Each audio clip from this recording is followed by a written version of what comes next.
Good day sa atin mga kaparmer. So update lang tayo dito sa pinapagawa ko ngayon itong araw na to. Yan, pinalinis ko na yung along the road Yan. May plano kasi ako dito na bakuran. Kasi mga nagbungahan na yung mga halaman dyan. So dito tatama yung poste natin Diyan sa gitna niyan. Gitnaan natin tong barikada na to diyan, gitna. Just dito yung pangalawang poste. Every pagitan yan dito. Kasi itong padalin ng DPWH, tingnan nyo. Nandito yung gutter kasada, pero naglagay ng space dito na lupa para umagaw dyan. Ayan, riprap yan So wala namang pagkakataon na ito na mag-widening So mayroong clearance, tamnan natin ito ng napier. Pero mag-double tayo dyan, poste. Ayan, nakalinya yung poste dyan. Nalagyan ko ng bulb wire para secure na itong area. So nagsimula sila dito kaninang umaga. Tingnan natin. Yan na yung farm. Ayan meron nga tayong isa dito, namunga na yung hybrid natin ng nyog. Tingnan naman niya yung bunga ng mababa lang yung hybrid.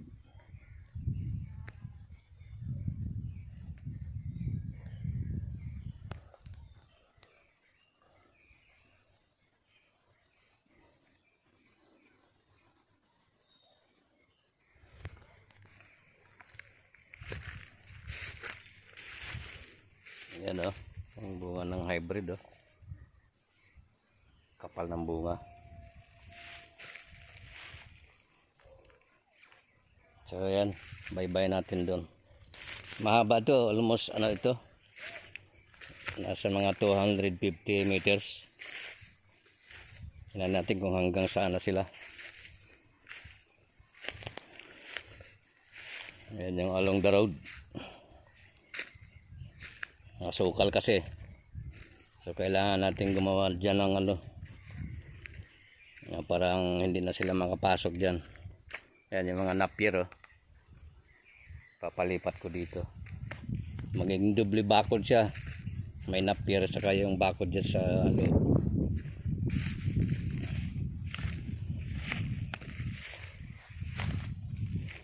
Yan yung riprap niya yan, medyo mataas yan.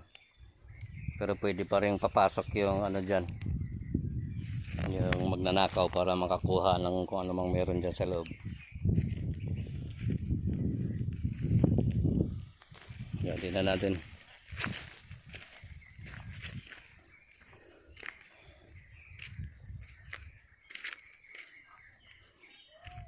Yan na yung farm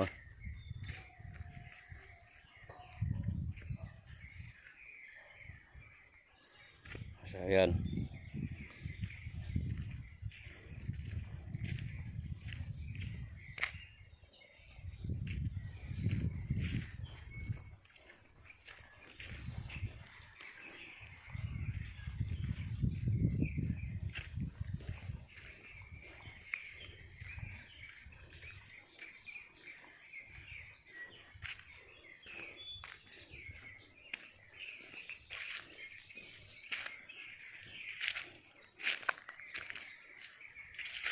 Yan yung natin, yung punong baliti dyan sa loob ng farm. Marami silang bunga ngayon kaya masaya yung farm.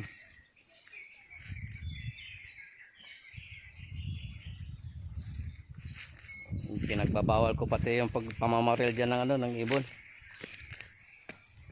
Yan yung ating farm, as in fully developed na siya.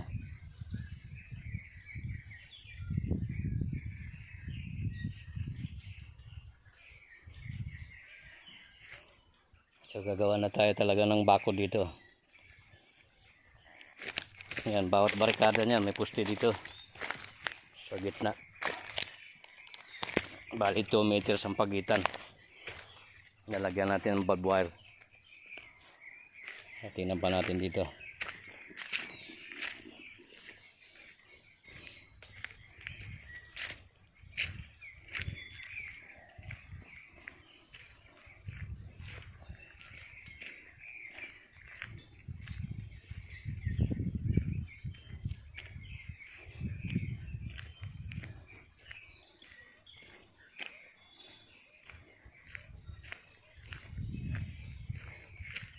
So, maliwalas na tingnan, no?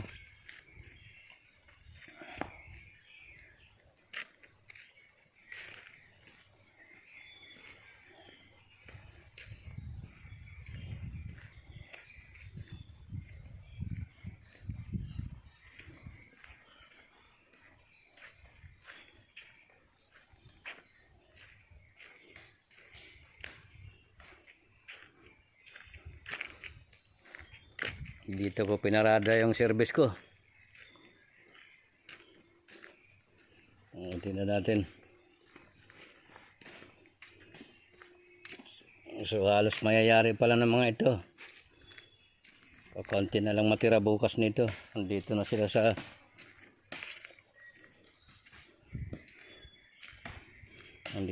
sa kabilang porsyon.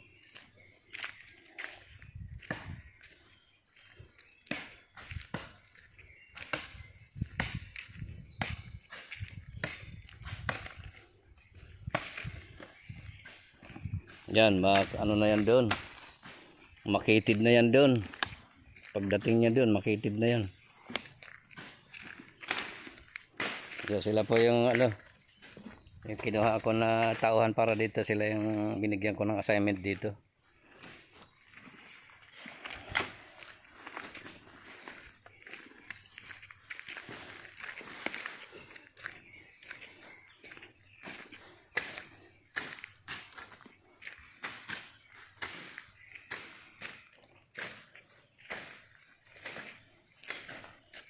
Yan, tama yung tinira nyo yan. Ito yung mga nakadikit dyan sa pwede nating dyan i-attach yung kwan. Kasi yung valve wire pwede natin dyan i-attach para matibay. Basta yung mga ganyan nakagilid sa sa pader.